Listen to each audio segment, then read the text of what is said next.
আমি যদি এখন প্রশ্ন করি, একজন পুরুষের জীবনের সবচেয়ে দামি সম্পদ, মূল্যবান সম্পদ কোন জিনিসটা?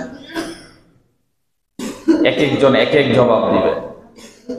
কেউ বলবেন আমি বাংলাদেশের মানুষ হিসাবে গুলশানে যদি একটা বাড়ি করতে পারি, বনানীতে একটা বাড়ি করতে পারি, উত্তরে একটা বাড়ি করতে পারি, একটা ডুপ্লেক্স বাড়ি করতে পারি, এর ছোট বড় সম্পদ আর কি আছে? কেউ টাকা পয়সা, কেউ বাড়ি গাড়ি, কেউ উন্নত মানের একটা গাড়ি, এগুলোকে পৃথিবীর শ্রেষ্ঠ সম্পদ হিসেবে আখ্যা দিবেন। কিন্তু একজন পুরুষের জীবনে শ্রেষ্ঠ সম্পদ কি, সেটা বিশ্ব নবী, পেয়ারা নবী, নবী মুহাম্মদুর রাসূলুল্লাহ সাল্লাল্লাহু আলাইহি ওয়াসাল্লাম আজ থেকে 1500 বছর পূর্বে আমাদেরকে জানিয়ে দিয়েছে। সহিহ মুসলিম, সুনান নাসাই, সুনান ইবনে মাজাহ, মুসনাদ আহমদ সহ অনেকগুলো হাদিসের কিতাবের মধ্যে এসেছে। হযরত আব্দুল্লাহ ইবনে আমর রাদিয়াল্লাহু তাআলা আনহু বর্ণিত, আন্না রাসূলুল্লাহ সাল্লাল্লাহু আলাইহি ওয়াসাল্লাম قال, প্যারা নবী মুহাম্মদুর রাসূলুল্লাহ সাল্লাল্লাহু আলাইহি ওয়াসাল্লাম ইরশাদ করেন, ইন্নামাদ দুনিয়া মাতাহ, সমস্ত পৃথিবীটাই হচ্ছে সম্পদ। নানান সম্পদ দিয়ে আল্লাহ তাআলা এই পৃথিবীটাকে ভরপুর করে দিয়েছে। ইন্নামাদ দুনিয়া মাতাহ, তোমাদের দুচোখ যেদিকে যায় নানান সম্পদ দ্বারা আল্লাহ তাআলা এই পৃথিবীটাকে সাজিয়ে রেখেছে। ওয়ালাইসা মিন মাতাঈদ দুনিয়া শাই আফযালা মিনাল মারআতি সালিহা, কিন্তু একজন পুরুষের জীবনে অর্থ, সম্পদ, দামি বাড়ি, দামি গাড়ি, সকল কিছুর ঊর্ধ্বে একজন পুরুষের জীবনে সর্বোত্তম, সর্বশ্রেষ্ঠ সম্পদ হচ্ছে স্বামীর কাছে একজন অনুগত, বাধ্যগত, পূর্ণবতী নারী। ঠিক কিনা বলে? এখন হিসাবটা মিলাইতে একটু কষ্ট হয় যে কিভাবে একজন নারী, একটা সুন্দর বাড়ির চেয়েও কি একজন নারী কখনো দামি হতে পারে? নিঃসন্দেহ দামি। আপনি ব্যাখ্যা বিশ্লেষণ করেন, আপনার ডুপ্লেক্স আলিশান 5 তলা বাড়ি আছে, আপনি ল্যান্ড ক্রুজার, প্রাডো গাড়ি ব্যবহার করেন কিংবা BMW ব্যবহার করেন, কিন্তু আপনার ঘরে স্ত্রীর কাছে আপনার 2 পয়সার মূল্য নাই, আছে সংসারের মধ্যে শান্তি আছে, আপনাকে হাজারো মানুষ দেখলে সেলুট দেয়, আপনি অত্যন্ত পদস্থ একজন কর্মকর্তা, কিন্তু ঘরের স্ত্রী আপনাকে 2 পয়সার মূল্য দেয় না, ইচ্ছা শান্তি কিছু আছে, কিন্তু আপনার পকেটে টাকা নাই, অভাব, অনটন, রোগ ব্যাধি, স্বামী স্ত্রীর দাম্পত্য জীবনটা সুখী, আপনার স্ত্রী যাই দেন তার উপর কৃতজ্ঞ, আপনি যা খাওয়ান তাতেই সে সন্তুষ্ট, দুনিয়ার সকল কষ্ট কি ঘরে আসার পরে আর কষ্ট থাকে?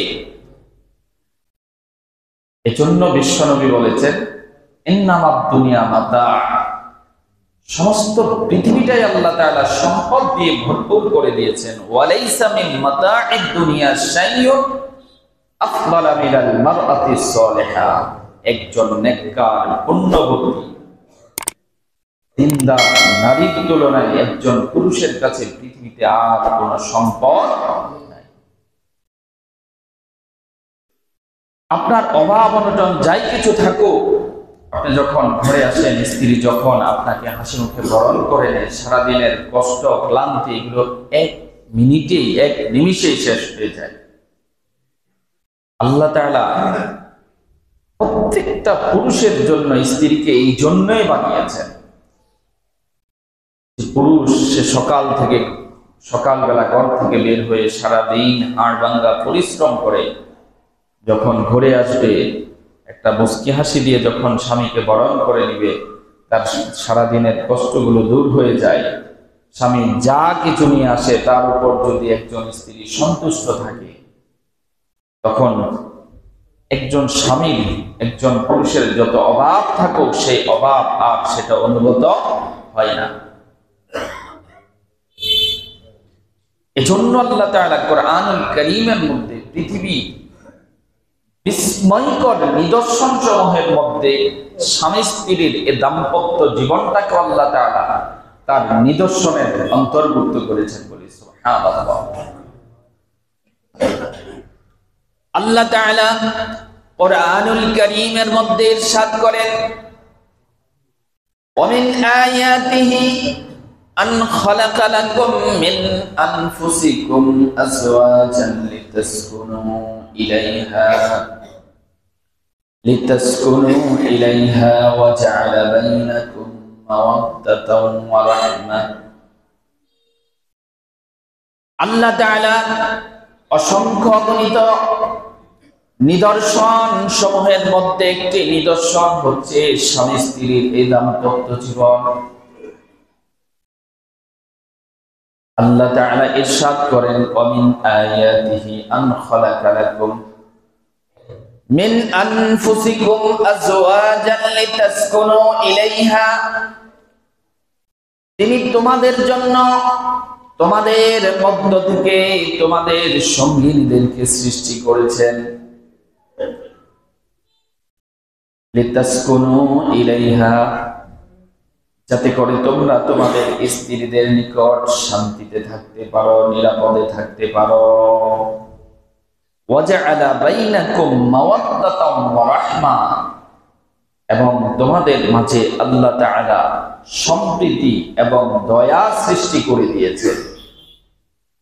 এই স্বামী স্ত্রীর বন্ধনটার মধ্যে আল্লাহ তাআলা আল্লাহর পক্ষ থেকে একটা বিশেষ রহমত, বিশেষ সম্প্রীতি, ভালোবাসা দান করে দিয়েছেন। স্বামী স্ত্রীর দুঃখে এগিয়ে যাবে, স্ত্রী স্বামীর দুঃখে এগিয়ে যাবে। যখনই স্বামী স্ত্রীর সম্পর্কের মধ্যে এই জিনিসটা থেকে একজন আরেকজনের অভাব, অনটন, কষ্ট, দুঃখ, দুর্দশা এগুলো বোঝার মতো ক্ষমতা থাকে, পৃথিবীর সব কষ্টগুলো ওই দাম্পত্য জীবনের কাছে মাটি হয়ে যায়। ঠিক কিনা বলে? এজন্য আমাদের সমাজে অনেক ভাই আছে যারা দিনে উপার্জন করে দিনে খায়, কিন্তু স্বামী স্ত্রীর বন্ধনটা, সম্প্রীতিটা অনেক সুন্দর, সুদৃঢ়, মজবুত। পৃথিবীতে তাদের মতো সুখী মানুষ আর নাই। কিন্তু বিশাল অট্টালিকা, লক্ষ লক্ষ কোটি কোটি টাকা উপার্জন, স্বামী স্ত্রীর সম্পর্ক, এই সম্প্রীতিটা খুব তিক্ততায় ভরা। পৃথিবীর মধ্যে ওই সংসারটা হচ্ছে একটা জাহান্নামের টুকরা। ঠিক কিনা বলে?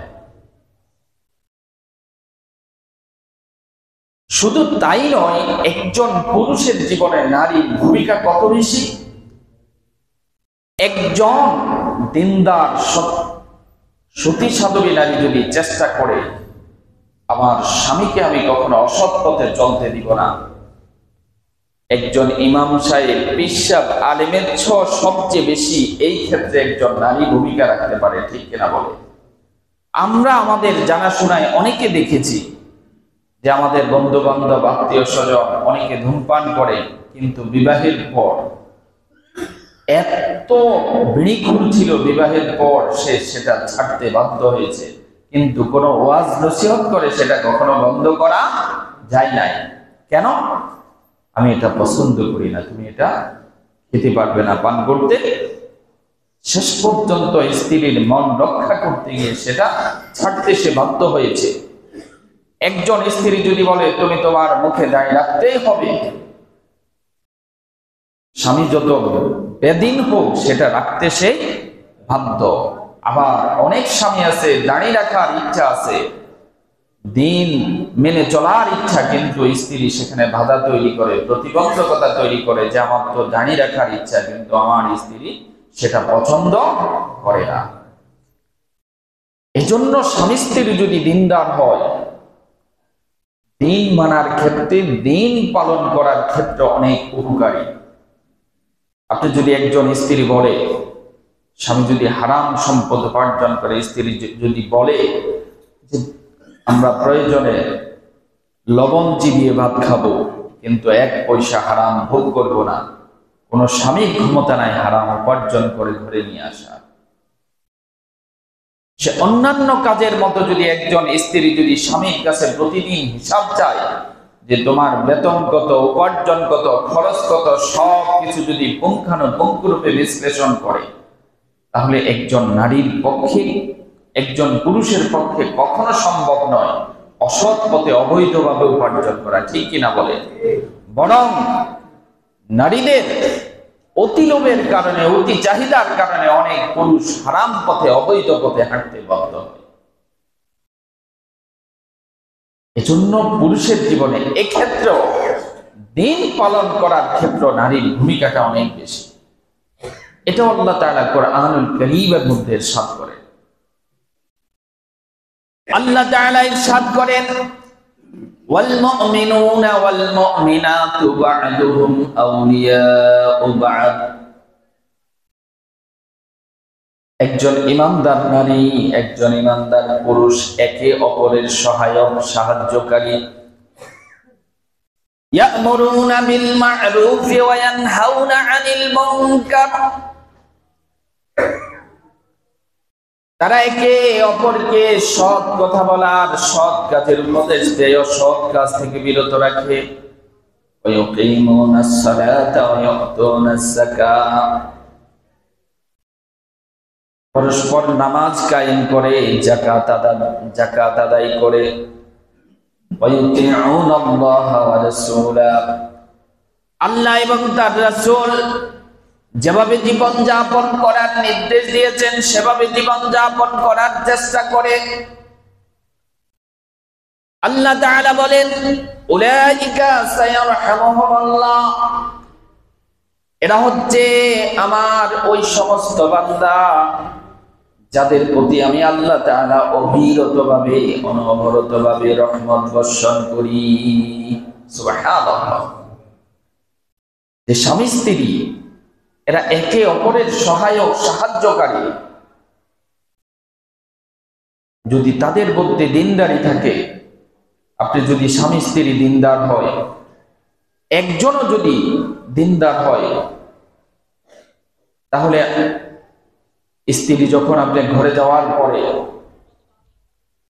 জিজ্ঞেস করবে, তুমি কি নামাজ পড়ে এসেছো? নামাজ না পড়ে তো মিথ্যা বলা কোনো মুমিনের পক্ষে সম্ভব না। সে যখন আপনার কাছে হিসাব চাইবে যে হ্যাঁ নামাজ পড়ি নাই, তাহলে নামাজ পড়ো, আমরা একসাথে খাবার খাবো, তখন আপনি নামাজ পড়তে বাধ্য। আবার স্বামী যদি বলে তুমি নামাজ পড়েছ, যদি না পড়ে আপনি যদি বলেন নামাজ পড়ে নাও, তারপর আমরা একসাথে খাবার খাবো, তাহলে ওই ঘরের মধ্যে বেনামাজি হওয়ার সম্ভাবনা আর থাকে না। দিন মানার ক্ষেত্রে একজন স্ত্রী, একজন দিনদার নারী পুরুষের জন্য অনেক বেশি সহায়ক। এখন তো আমরা বিবাহ শাদী করতে গেলে খুঁজি মেয়েটা কত বেশি সুন্দরী, তার বাবা, ভাই, বেড়াদার, আত্মীয় স্বজন কত বেশি প্রভাবশালী, কত বেশি ক্ষমতার অধিকারী, অর্থবিত্ত কেমন আছে।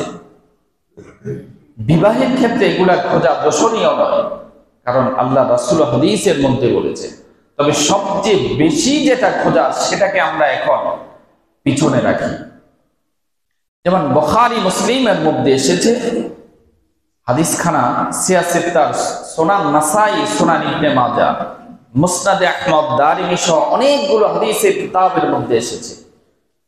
হযরত আবু হুরায়রা রাদিয়াল্লাহু তাআলা আনহু ইরশাদ করেন, আন্না রাসূলুল্লাহ সাল্লাল্লাহু আলাইহি ওয়াসাল্লাম قال, আল্লাহর হাবিব নবী মুহাম্মদুর রাসূলুল্লাহ সাল্লাল্লাহু আলাইহি ওয়াসাল্লাম ইরশাদ করেন, তুনকাহুন নিসাউ লিআরবা। চারটি বিষয় দেখে নারীকে বিবাহ করা হয়। লিমালিহা ওয়া লিহাসাবিহা ওয়া লিজামালিহা ওয়া লিদীনিহা। লিমালিহা তার অর্থ সম্পদ, ওয়া লিহাসাবিহা তার বংশমর্যাদা, ওয়া লিজামালিহা তার সৌন্দর্য, ওয়া লিদীনিহা তার দিনদারি। বিশ্বনবী বলেন ফাসফার বিজাতিদ দ্বীন তারিবাত ইয়াদাক। চারটা বিষয় দেখে বিবাহ করো, তবে ফাসফার বিজাতিদ দ্বীন, চারটা বিষয়ের মধ্যে দিনদারিকে সবচেয়ে বেশি প্রাধান্য দাও, তাহলে তোমার জীবনটা সুখময় হবে, শান্তিতে ভরপুর হয়ে যাবে। আর যদি দিনদারিকে পিছনে রাখো, বাকিগুলোকে সামনে রাখো, তারিবাত ইয়াদাক, তোমার জীবনটা তোমার দোহার ধুলোয় দূষিত হবে। সারা জীবন তোমাকে পরিতাপে, অনুতাপে, অনুশোচনায় জীবন কাটাতে হবে। বলি নাউযুবিল্লাহ। যে চারটি জিনিস দেখে বিবাহ করো, তবে প্রাধান্য দাও কোন বিষয়কে? দিনদারি। ফাসফার বিজাতিদ দ্বীন, সৌন্দর্য, বংশমর্যাদা, অর্থ সম্পদ সব কিছু দেখো, প্রাধান্য দিতে হবে দিনদারিকে। শুধু এক্ষেত্রে নয়, একজন দিনদার স্ত্রী আপনার ভবিষ্যৎ প্রজন্ম কেমন হবে সেটা নির্ধারণ করবে। আপনার ফসল, বীজ যত ভালো হয়, আপনি জমিনের মধ্যে যত সার, যত কীটনাশক ব্যবহার করেন, কিন্তু জমিন যদি অনুর্বর হয় ফসল কেমন হবে? বীজও ভালো, যত প্রযুক্তি, যত সার, কীটনাশক সব কিছু ব্যবহার করেছেন, কিন্তু জমিনটা অনুর্বর, তাহলে হবে কি? ফসল খুব ভালো হবে? ফসলটা কি হবে? খারাপ হবে। আমরা অনেক সময় পরিতাপ করে, হায়রে আমার সন্তানটা আমার অবাধ্য, কথা শুনে না, সমস্যা গোড়ায়। ওই যে আগের দিনদারি খোঁজেন নাই। কারণ আল্লাহ রাসূল হাদিসের মধ্যে বলেছেন, হাদিস খানা সুনান ইবনে মাজার মধ্যে এসেছে, উম্মুল মুমিনিন আয়েশা রাদিয়াল্লাহু তাআলা আনহা ইরশাদ করেন, তাখায়্যারু লিনুতাফিকুম ওয়ানকিহুল আকফাআ ওয়ানকিহু ইলাইহি। বিশ্বনবী বলেন তাখায়্যারু লিনুতাফিকুম, যে তোমরা তোমাদের ভবিষ্যৎ প্রজন্ম কেমন চাও, সেটাকে উত্তম, ভালো, উৎকৃষ্ট দিনদার সেটা চাও কিনা। যদি তুমি ভবিষ্যতে তোমার বংশধরটা দিনদার, উত্তম, ভালো বংশধর, উত্তম বংশধর চাও, তাহলে তুমি দিনদার নারীকে গ্রহণ করো। ওয়ানকিহুল আকফাআ ওয়ানকিহু ইলাইহি, তুমি যখন বিবাহ করো তখন কুফু তথা সমতার ভিত্তিতে বিবাহ করো, এবং তোমার কন্যাদেরকেও কুফু এবং সমতার ভিত্তিতে বিবাহ দাও। তাহলে আল্লাহ রাসূল 1500 বছর বলেছেন, যদি উত্তম বংশধর চাও তাখায়্যারু লিনুতাফিকুম, তাহলে পথ একটা, জমিন কি হতে হবে? ভালো হতে হবে, উর্বর হতে হবে, উৎকৃষ্ট হতে হবে। এখন আপনি একটা বেহায়া, না পুরুষ না স্ত্রী, এমন একটা মহিলাকে বিবাহ করিয়ে আনলেন, আবার চাইলেন একদম আপনি এক দিনদার আল্লাহওয়ালা সন্তান, এটা হবে? দৈয়স মার্কা নারীকে আপনি বিবাহ করে, যে অর্ধ উলঙ্গ অবস্থায় পুরুষের পোশাক পরিধান করে রাস্তাঘাটে বেহায়ার মতো চলাফেরা করে, আপনি খোঁজেন এমন মেয়ে, চান ভালো ছেলে, ওই দৈয়সের ঘরে কি ভালো সন্তান জন্মগ্রহণ করবে?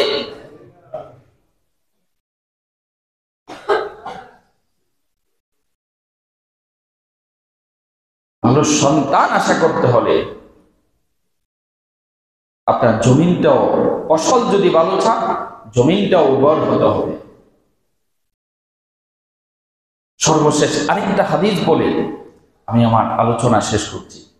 হাদিস খানা জামে তিরমিজি এবং সুনান ইবনে মাজার মধ্যে এসেছে, অত্যন্ত আজীব হাদিস। হযরত সাওবান রাদিয়াল্লাহু তাআলা আনহু ইরশাদ করেন যে যখন স্বর্ণ রূপ দুনিয়ার দামি দামি সম্পদগুলো সঞ্চয় করার ব্যাপারে, পুঞ্জীভূত করার সমালোচনায় আল্লাহ তাআলা কোরআনের আয়াত অবতীর্ণ করে, লাম্মা নাযালা ফিল ফিদ্দাতি ওয়াজ যাহাবি মা নাযাল, আল্লাহ তাআলা যখন স্বর্ণরূপা দুনিয়ার মূল্যবান দামি দামি সম্পদ গুলো পঞ্জীভূত করার ব্যাপারে, সঞ্চয় করে রাখার ব্যাপারে সমালোচনা করে, নিরুৎসাহিত করে আল্লাহ তাআলা কোরআনের আয়াত অবতীর্ণ করেন। সাহাবায়ে কেরাম বলাবলি করতে লাগলেন, ফাআইয়ুল মালি নাত্তাখিজ, তাহলে আমরা দুনিয়ার কোন সম্পদ সঞ্চয় করব, দুনিয়ার কোন সম্পদকে আমরা পঞ্জীভূত করে রাখবো। স্বর্ণরূপ এগুলো যেহেতু আল্লাহ তাআলা এগুলো জমা করে রাখার ব্যাপারে আল্লাহ তাআলা সমালোচনা করেছেন, তাহলে দুনিয়ার মধ্যে কোন সম্পদ আমরা সঞ্চয় করব, কি অর্জন করব। সাহাবায়ে কেরাম বলাবলি করতে লাগলেন। তখন সাইয়েদনা ওমর ফারুক রাদিয়াল্লাহু তাআলা আনহু বললেন, ফাআনা আ'লামু লাকুম যালিক, যে তোমরা ধৈর্য ধারণ করো, আমি অচিরেই প্যারা নবী মুহাম্মদুর রাসূলুল্লাহ সাল্লাল্লাহু আলাইহি ওয়াসাল্লাম থেকে জেনে তোমাদেরকে জানিয়ে দেব কি তোমরা দুনিয়াতে সঞ্চয় করবে। হাদিসের বর্ণনাকারী বলেন, ফাউদা আলা বাঈরি, ওমর ফারুক রাদিয়াল্লাহু তাআলা আনহু তার বাহনকে প্রস্তুত করে বিশ্বনবীর দিকে ছুটলেন। ফাআদ্রাকান নবী সাল্লাল্লাহু আলাইহি ওয়াসাল্লাম ওয়া আনা ফি আসারি। হাদিসের বর্ণনাকারী সাওবান বলেন, আমি ওমর রাদিয়াল্লাহু তাআলা আনহু পিছনে পিছনে ছুটতে লাগলাম। ওমর রাদিয়াল্লাহু তাআলা আনহু যখন বিশ্বনবীকে পেয়ে গেলেন, আল্লাহর রাসূলকে লক্ষ্য করে বললেন, ইয়া রাসূলুল্লাহ, হে আল্লাহর রাসূল, আইয়ুল মালি নাত্তাখিজ, দুনিয়ার কোন সম্পদকে আমরা সঞ্চয় করব, দুনিয়ার কোন সম্পদকে আমরা পঞ্জীভূত করব। আল্লাহর রাসূল ওমর রাদিয়াল্লাহু তাআলা আনহুর প্রশ্নের জবাবে জানিয়ে দিলেন, লিয়াত্তাখিজ আহাদুকুম,